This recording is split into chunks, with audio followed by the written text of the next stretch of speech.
Huyu jamaa akasemaje? Lazima Yesu aabudiwe. Uongo. Nachoka uongo. Wanafiki wakubwa nyinyi. 5:17 soma hiyo. 15:7 Mathayo 15:7. Msikilizeni Yesu. Ndacha anasema aabudiwe Yesu. Yesu anajibu. Kakusikia sasa hivi?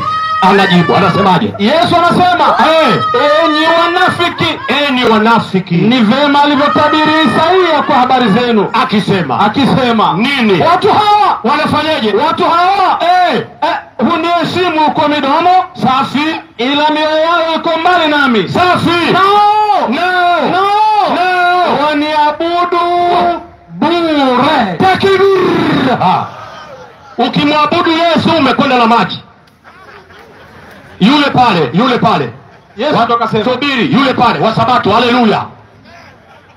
Ukimwabudu Yesu umeabudu bure. Unamwabudu Yesu? Anataka kuangalia andiko, ndio hii hapa. Hiyo hapo mpe. Hii hapa. Mpe, anafunua, mpe.